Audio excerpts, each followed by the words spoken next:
Ralts, the feeling Pokemon, who today will evolve into Kirlia, the emotion Pokemon, and finally Gardevoir, the embrace Pokemon.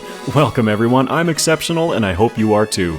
Today we will be exploring a solo challenge of Pokemon FireRed, including the Round 2 Elite Four, using only my starter. There are further details in the description, but my general rules are, I can only use my starter in battle, no items in trainer battles except held items, no glitches, exploits, or RNG manipulations, and accuracy moves are totally lame. Jumping right into the fight against our rival in Professor Oak's lab, Ralts has a challenging introduction to the game. Our only move is Growl, which does not bode well for this battle. I won't count this as a reset, as we can lose this fight and the game will progress regardless. This is the only time in these runs that will be the case.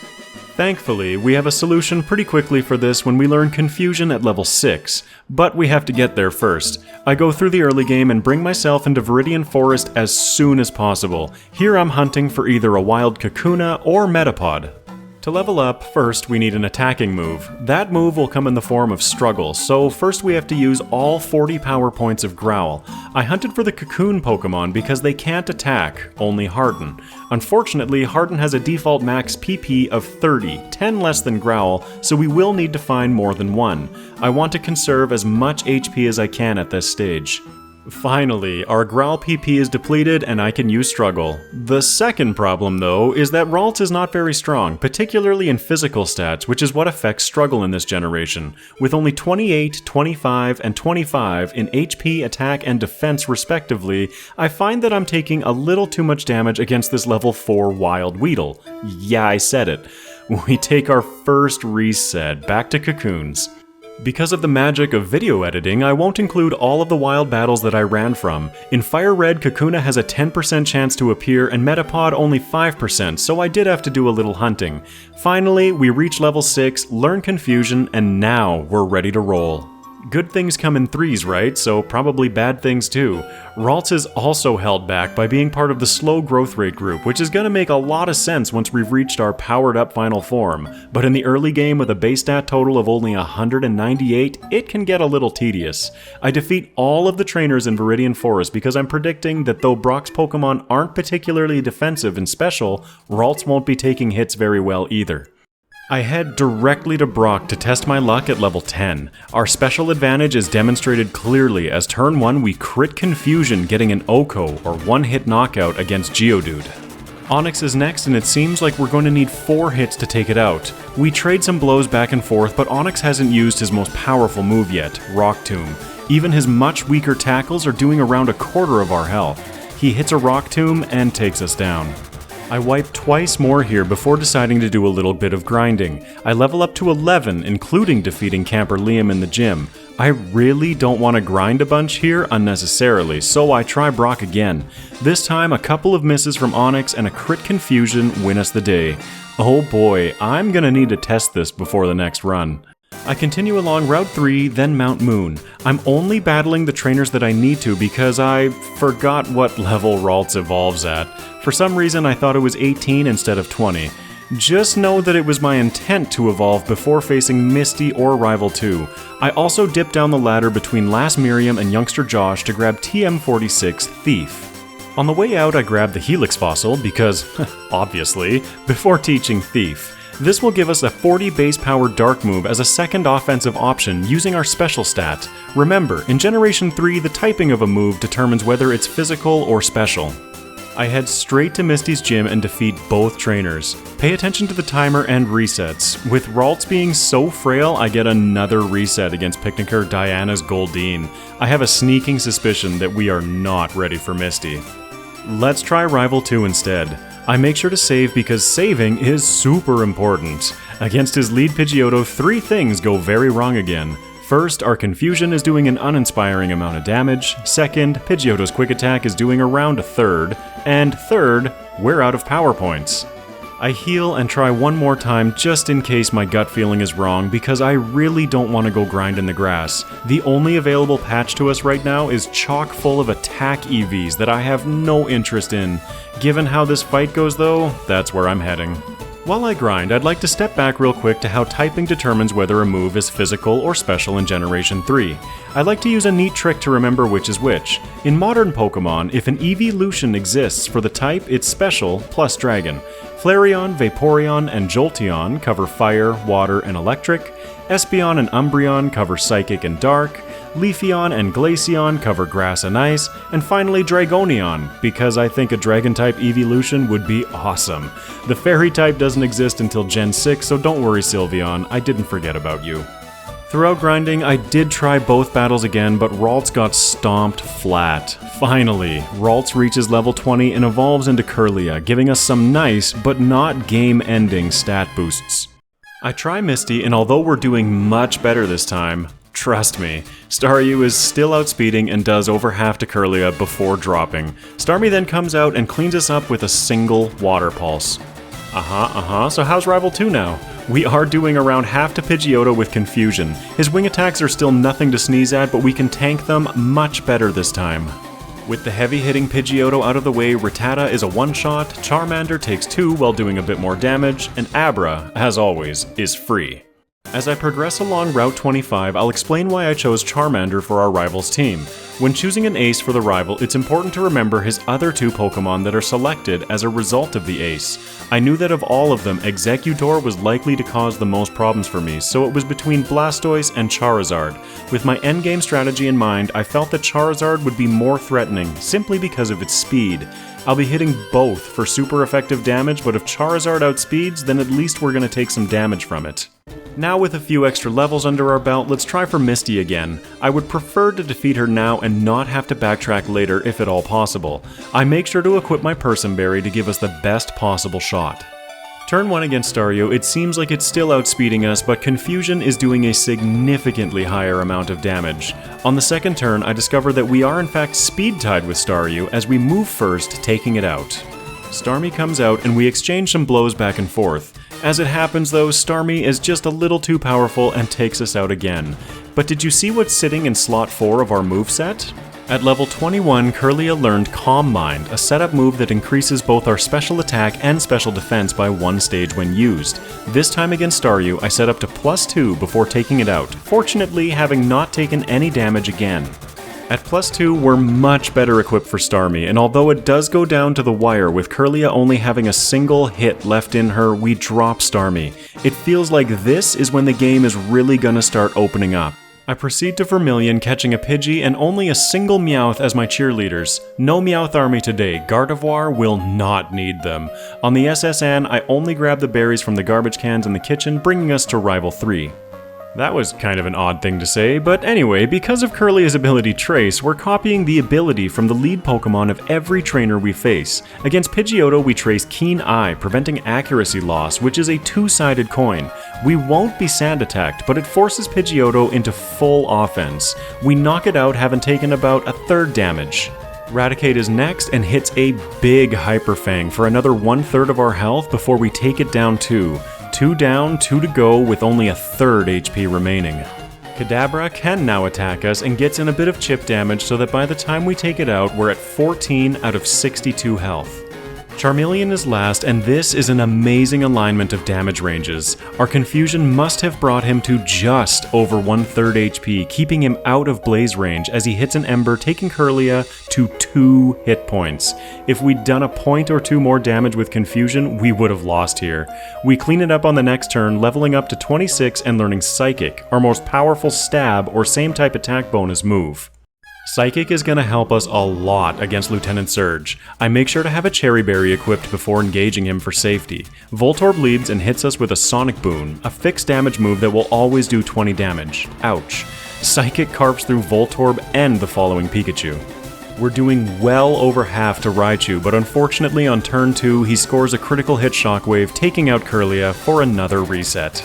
I wipe again, trying to set up Calm Minds against Voltorb, but he's just doing too much damage. This time I take out Voltorb immediately, and against Pikachu I know he's likely to paralyze me with Thunder Wave. I have a Cherry Berry equipped, so I use this to my advantage, setting up 1 Calm Mind before taking down the Electric Mouse. Raichu should now be more manageable, especially if we get a crit and take it out. I'm pretty sure this mattered for the one-shot, but I'm also quite confident that at +1 and around 3/4 health, we had this anyway.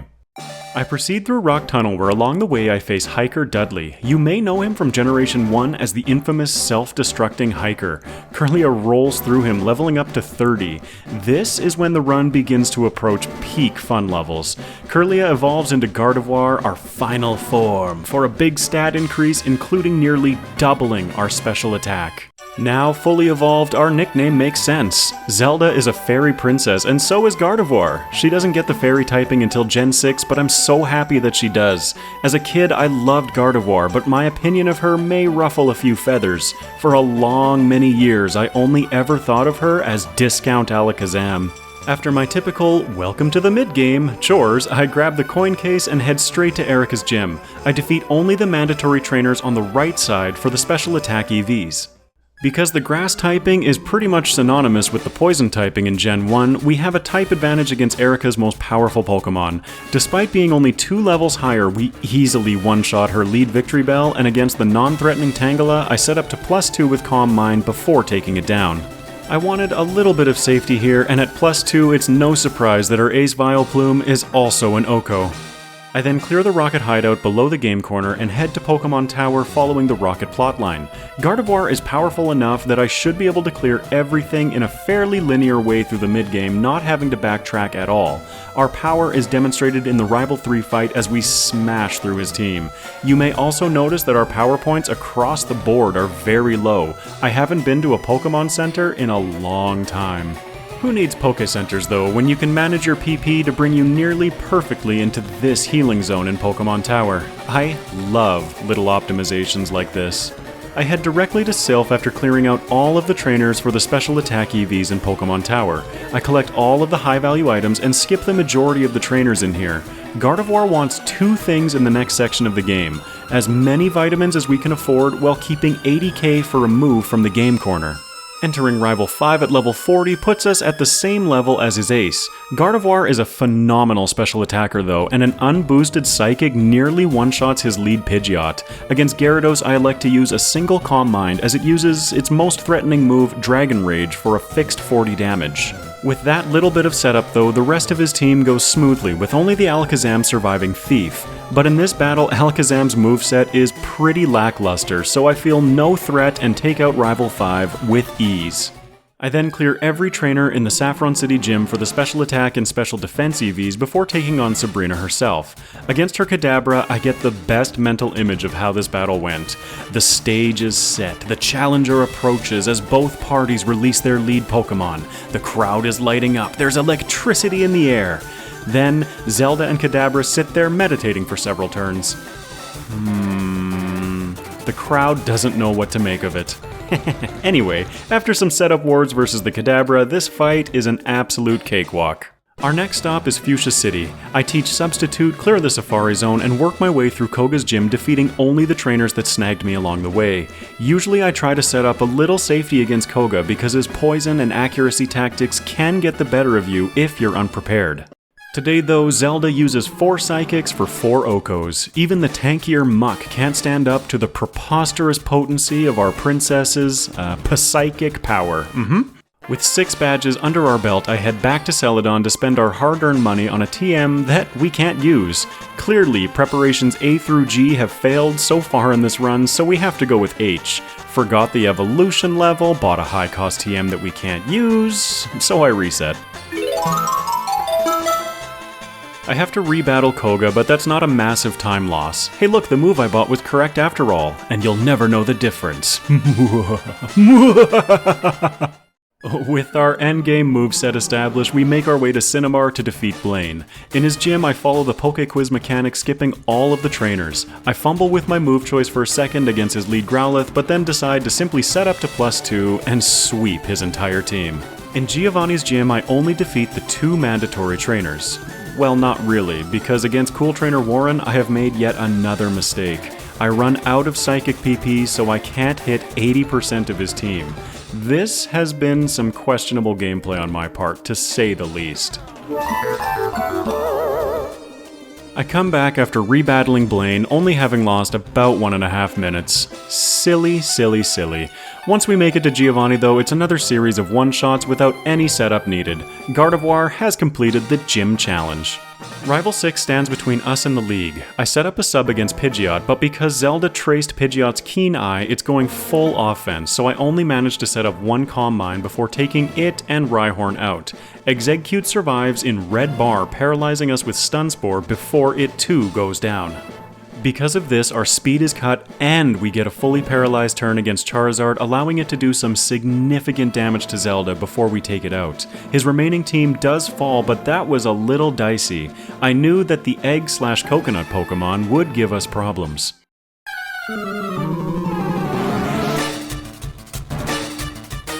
Welcome to the Round 1 Elite Four. I hope you like the new intro animation. I intend to make more of these, but I'm teaching myself as I go, and well, you know, there's only so many hours in a day.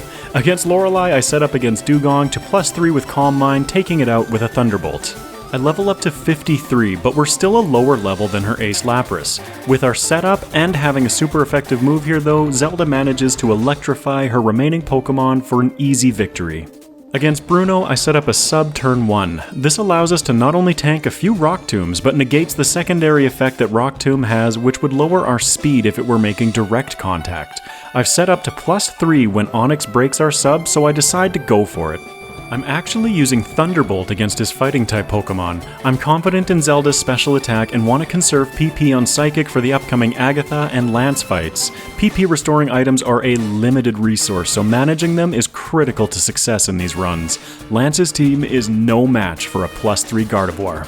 Against Agatha, I set up a sub again against her lead Gengar. This almost completely negates the threat of this Gengar, as its only damaging move is Shadow Punch, which uses Gengar's meager physical attack.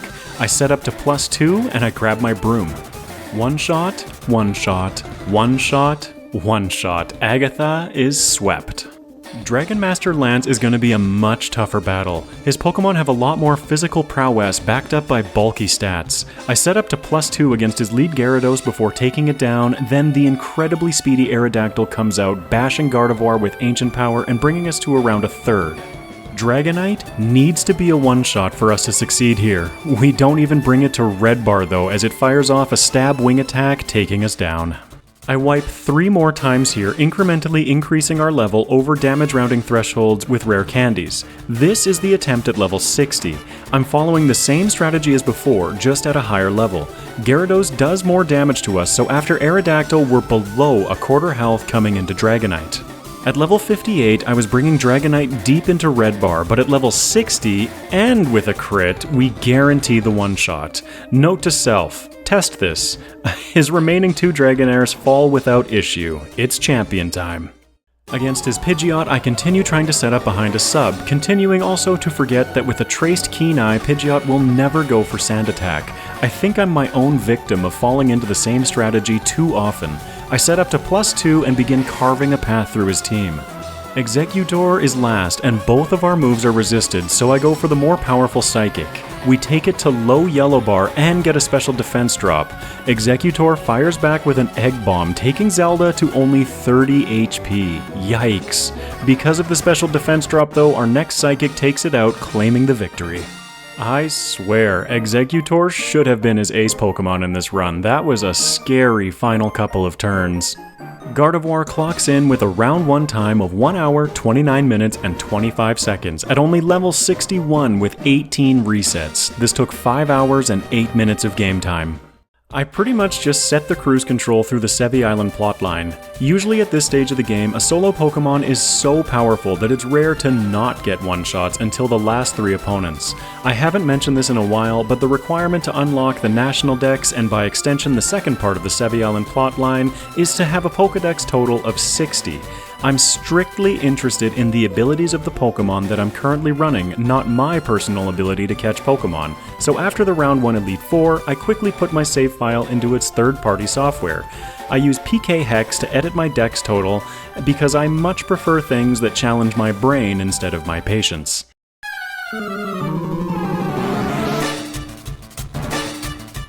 Coming into the round 2 league, I get a not so pleasant surprise against her Dugong. It uses Signal Beam, a bug type move that we're actually weak to. Gardevoir is down to 1/3 health on turn 1. It doesn't help that it was also a crit.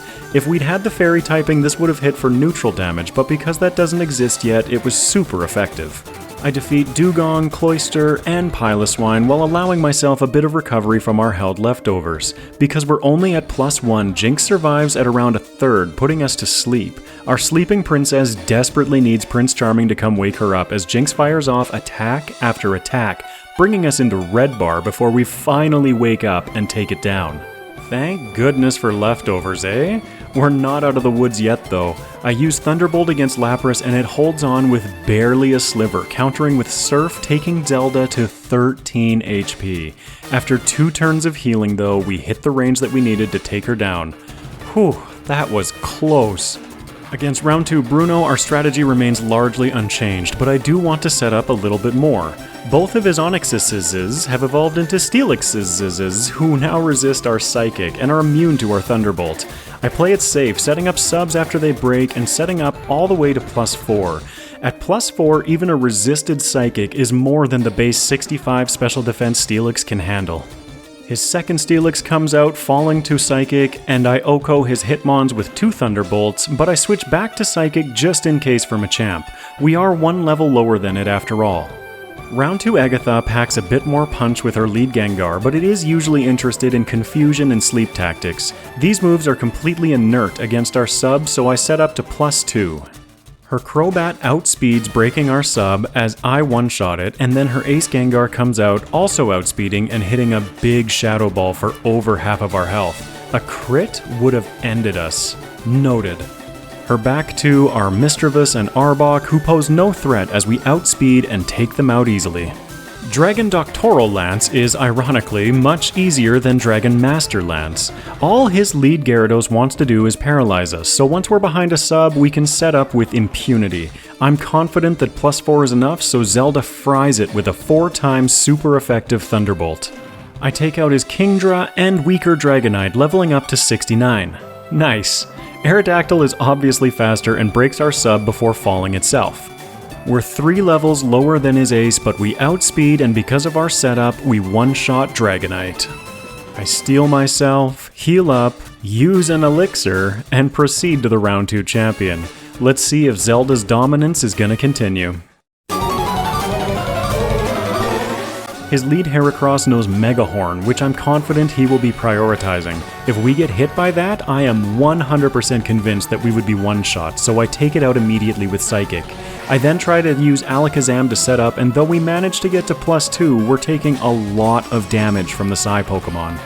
It seems that +2 just isn't enough as Tyranitar hits the field, surviving Thunderbolt with ease and crunching Gardevoir out of existence. Ow. I wipe once more in pretty much exactly the same way, also discovering that Heracross is a damage range, so I use 1 rare candy, taking Zelda to level 70 over the next damage rounding threshold. I also forego using sub against Alakazam, instead focusing all of my efforts on setting up Calm Minds, all the way up to +5. This seems to be the magic number as we OHKO Tyranitar, the mighty Executor, Gyarados, and finally, 5 levels lower, his Charizard. What a run! Gardevoir is truly a story of humble beginnings, as getting through the early game as Ralts and Kirlia was a slog, but our late game posed very few challenges to overcome. Zelda clocks in with a round 2 time of 1 hour, 52 minutes, and 55 seconds at level 71 with 20 resets. This took 6 hours and 31 minutes of game time. But you best believe that we're not done yet. I can do much better.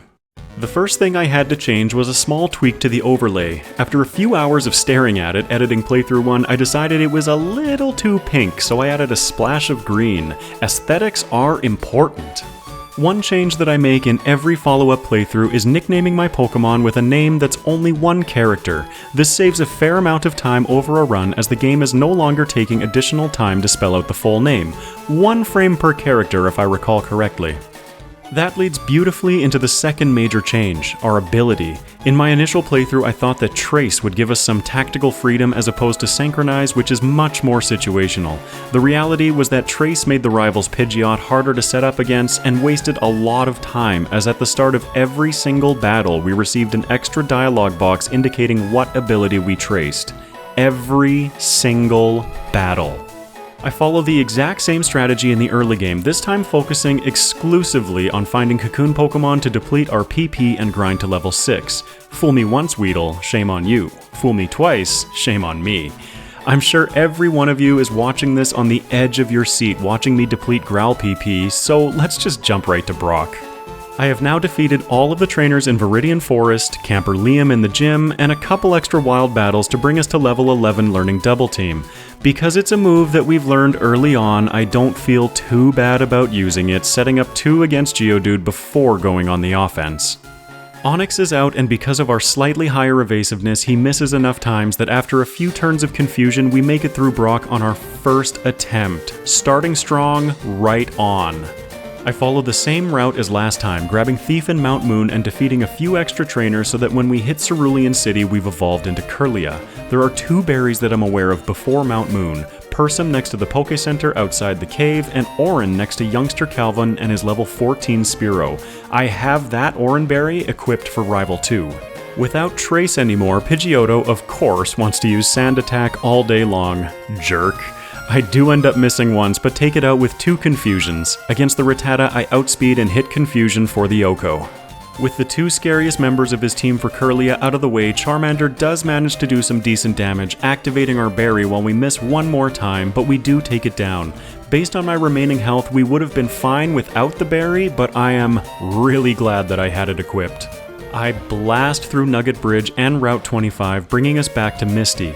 I have my Persum Berry equipped, which gets activated turn 1 after Staryu uses Water Pulse. Good planning, me. I set up to +4 this time, using Calm Mind before Confusion takes it down. Starmie is out and hits a nasty Swift turn 1, but because of our additional setup, our Thief gets the Oko this time. Very nice. I level up to 26 during the Rival 3 fight, learning Psychic, so he's not even worth mentioning. For Lieutenant Surge, I make sure to have my Cherry Berry from the SSN garbage can equipped. I use the same strategy as last run, taking out Voltorb immediately, then setting up 1 Calm Mind while Pikachu activates our Cherry Berry. In hindsight, I could have set up once more here, as Synchronize copied our Paralysis to Pikachu, triggering a full heal which could have bought us an additional turn of setup, but it doesn't matter as Raichu falls. 3 badges down, no resets. Let's take a quick second to compare how our second playthrough is doing. We defeated Lieutenant Surge at 29 minutes and 55 seconds, as opposed to last run at 37 minutes and 15 seconds. These have been some great changes so far, as despite slightly more grinding, we've been able to avoid resetting even once to this point. I then defeat Erica, Giovanni in Rocket Hideout, Rival 4 at Pokemon Tower, and all of the trainers in Pokemon Tower for the special attack EVs. I did make a moveset change as well, teaching Shockwave from Lieutenant Surge over Confusion for a moveset of Psychic, Thief, Shockwave, and Calm Mind through the early mid-game. Early mid-game, what am I even talking about anymore? In Sylph, the goal remains the same as last time, collecting all of the vitamins and high-value items. I'm about to make a major routing change after Sylph that I want to be prepared for. This time I defeat 1 extra trainer as well to make sure that Gardevoir is level 40 before taking on Rival 5. I don't want to be sand attacked, so I go all out with Shockwave against Pidgeot. It takes 2 to take him down, but we didn't lose any accuracy. Huzzah! Against Gyarados, I set up 2 Calm Minds before zapping him away as well. At +2, his remaining Pokemon are all one-shots, and with a powered-up Psychic type, we can now consider Sylph cleared. With our coffers and carrier full of coin and collectibles, I actually fly away from Saffron and hit the Celadon department store. I want all of the vitamins, selling everything that isn't useful, buying back as many calciums as I can, then investing any remaining money into iron for defense. We've already hit the 100-point effective cap for vitamin usage and speed. I'm blowing as much money as necessary here to optimize our EVs as we can grab Thunderbolt later. It isn't needed until the League. I defeat Sabrina, then Koga, Blaine, and finally Giovanni, following the exact same routing and clearing the exact same amount of trainers as last run. While I pop back to Celadon again to collect TM24 Thunderbolt, let's compare times again. In this run, we defeated Giovanni at 1 hour, 5 minutes, and 21 seconds, which now brings us 12 minutes and 32 seconds ahead of last run. Still gaining time, but with how intuitively Gardevoir played in both leagues, we'll see how much more we can eke out. Surely Rival 6 is going to go even smoother than last time, right? Right? With Pidgeot now more interested in using status moves, kind of, I managed to set up 2 Calm Minds and maintain a sub on the field before taking down Bird Brains. Rhyhorn, Exeggcute, and Gyarados all fall. Charizard outspeeds us, breaking our sub, but then falls to a single Thunderbolt. Alakazam comes out with the big brain plays, outspeeding and disabling Thunderbolt so we can't move turn 1. It then sets up Calm Mind while I switch to Psychic for around 2/3 damage. Alakazam then hits a critical Psychic, bringing Gardevoir down to 5 hit points, 0.3% of our max. We take it out, but woof, that was pretty darn close to ruining our perfect streak so far.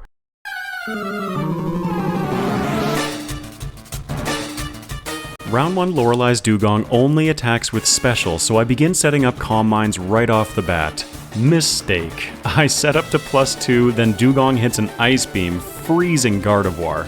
Please thaw, please thaw, please thaw. Okay, phew. We take out Dugong, but we now only have half health for the remainder of the battle. Because of our optimized EV distribution though, we now OHKO Lapras, Cloyster, and Slowbro. Jinx was a little problematic last run, so before entering the battle I equipped a Chesto Berry. We just barely don't get the one-shot while she uses Lovely Kiss, putting us to sleep and triggering our berry. She heals, and then for a little extra salt, Gardevoir crits the next Thunderbolt, blasting away Jinx. Awesome! Bruno remains largely unchanged, although I feel like he's using Earthquake more this time. It's not really a big deal as we only need +2 to sweep his team. Hitmonchan actually survives Thunderbolt this time, but based on our PP usage last time, I feel no qualms with dismantling Bruno's remaining team members with a barrage of psychic power. Against Agatha, the strategy again remains mostly unchanged. This time though, I do get my setup against her Gengar, but it seems dead set on using a bunch of Shadow Punches, which is very uncharacteristic for this lead. I manage through her next few Pokemon, but fall to her Ace Gengar, outspeeding us and hitting a massive Shadow Ball. Well, shucks, I guess it was bound to happen eventually. I have some flexibility in this routing, so I decided to use 9 rare candies, taking Gardevoir to level 63. I want this level anyway for Lance, so why not use them now? This time her lead Gengar behaves and her entire team is an easy sweep. Lance ends up getting the best of us once as well. Well, it's more like I get the best of myself. For whatever reason, I was dead set on having a sub-up going into Aerodactyl, so I sacrificed a lot of HP needlessly. As a result, Aerodactyl takes us out. Okay, I've had my flub for the day. It wouldn't be an exceptional video without one. This time without subs, I set up to +2, then go for the sweep. Again, because of our optimized EVs and being over a damage rounding threshold from last run, his Ace Dragonite is an OHKO guaranteeing us the victory after surviving Aerodactyl. Champion one time, and with Pidgeot more inclined to use Sand Attack, this battle becomes way more consistent. I set up to +2 even after Pidgeot crits, breaking our sub early. This should be enough. Gyarados and Charizard both fall, bringing us to Alakazam, who outspeeds and breaks our sub while we take it out. Rhydon falls to 1 Psychic and Exeggutor survives, missing an Egg Bomb this time. Well, jeepers, this sure looks familiar. Exeggutor enters a healing loop, but after too many turns, he finally accepts his fate. Alright, keep it together, man. 1 league to go. I'm prepared, I'm capable, I've got this. Gardevoir clocks in with a round 1 time of 1 hour, 17 minutes, and 15 seconds at level 65 with only 2 resets. This took 4 hours and 44 minutes of game time. My girlfriend has been teaching me all kinds of things about astrology and numerology, and our latest topic has been angel numbers. Did you know that 444 is symbolic of love and wholeness? So appropriate for these runs using the feeling, emotion, and embrace Pokemon. She'll be so proud I included this.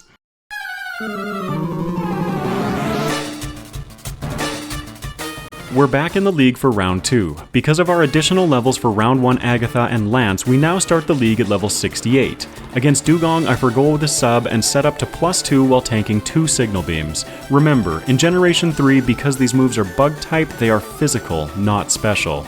I take out Dugong, leveling up to 69. Nice! At +2, the remainder of Lorelei's team is a series of one-shots. Gardevoir is such a powerhouse. We're only 3 levels above her ace, taking on an entire team of top-tier Pokemon. Round 2 Bruno's strategy also remains unchanged. My goal was to set up to +4 against his lead Steelix, but as we exchange turns back and forth, I decided to pull the trigger a little early, only setting up to +3. This is enough to take out Steelix 1. This is all that I needed, so I mashed the A button, using Psychic to take out his remaining 4 team members. Come on, let's keep this momentum going. I paused quickly before Agatha to check our speed. 158. Perfect.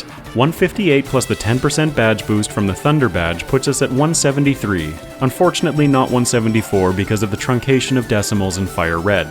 Her lead Gengar has 170 speed, and that's the threshold we needed to exceed for a consistent battle. Alas, Agatha doesn't always behave, and we take a bit too much damage for another reset. In my second attempt though, her lead Gengar goes back to its usual shenanigans, trying to put my plushie to sleep. I use the opportunity, setting up to +2 before taking it down. Against Crobat, I was actually expecting it to break our sub, so our only chance to lose would be a crit Shadow Ball from her ace Gengar. However, Crobat uses Air Cutter, leaving our sub intact before it falls. That EV distribution is so important to nail down. With our sub intact, her ace Gengar breaks it with Shadow Ball while we proceed to sweep the rest of her team. Agatha falls with Gardevoir at full health. Round 2 Lance is darn near free, as 9 times out of 10 we can set up with total impunity against his lead Gyarados. Substitute is such a powerful move in this generation, I find myself actively finding ways to not use it. But, you know, substrats best strats. I set up to +4, perhaps slightly excessively, and take out Gyarados. The only threat that we face from the rest of his team is Aerodactyl outspeeding, but it only breaks our sub as this team of Pokemon Goliaths falls to a scintillating succession of psychic strength.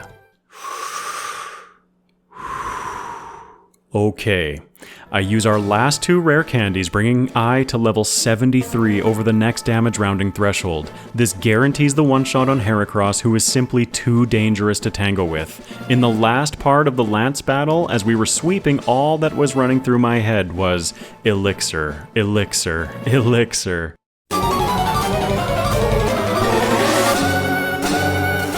Alright you, let's do it. I take out Heracross immediately with a super effective Stab Psychic. Against Alakazam, all I can do is roll the dice.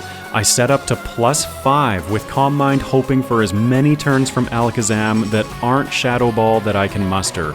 Remember, Shadow Ball is a physical move in this generation, so our setup is not reducing the damage we're taking. With Alakazam and our setup done, Tyranitar hits the field, summoning a Sandstorm. No more healing from leftovers for us. We outspeed and take it out with a single Thunderbolt. Executor is the reason I went to +5. He resists both of our damaging moves, so I go with the more powerful Psychic, taking it out in one shot despite his bulky special defense and resistance. Gyarados absolutely melts to a +5 4-time super effective Thunderbolt, and his ace Charizard gets outsped and falls. Gardevoir has done it. When I decided to run a Gardevoir this week, all I knew is that I wanted to do a Gen 3 Pokemon. After doing these 2 runs, I'm so happy that my first showcase of a Pokemon introduced in Ruby, Sapphire, and Emerald was Gardevoir. Our Fairy Princess clocks in with a round 2 time of 1 hour, 36 minutes, and 51 seconds at level 73 with only 3 resets. This took 5 hours and 56 minutes of game time. Let's compare our runs and see how much we improved. In round 1, we improved our real time by 12 minutes and 10 seconds with 16 less resets, but we did finish 4 levels higher. There wasn't a ton of additional grinding that I did, only a better use of my rare candies. In round 2, it all comes together, saving a total of 16 minutes and 4 seconds with 17 less resets, and again, 2 levels higher. This used all 11 rare candies that are on my usual route, ignoring the 2 extra from Route 12 and Sevi Island 2. On the tier list, Gardevoir earns itself a spot just behind Clefairy in the S tier. What an incredible Pokemon. Remember, we started these runs as a Ralts with no attacking moves. Someday in the future, I'll need a video running Gardevoir in the style I use in my Versus videos, starting fully evolved with a single egg move. I recently posted a poll asking if I should allow the use of hidden abilities from Generation 5 in my FireRed runs. There is a caveat to this that I haven't mentioned.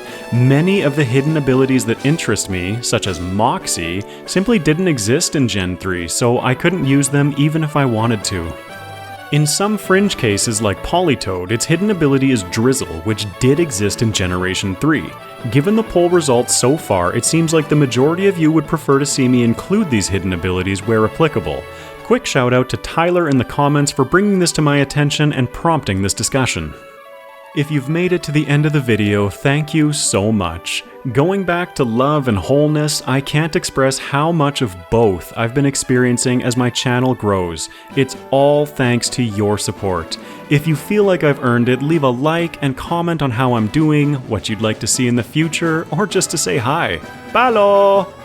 As always, substrats best strats, so if you'd like to keep up with my future releases, be sure to subscribe and ring the bell. My next run will be another Versus style between Pinsir and Scyther. When I first investigated these two, they seemed like an okay matchup, but then I saw the abilities they have. I am so excited to bring that video to all of you. It's going to be a hoot and a holler. Until next time, take care everyone.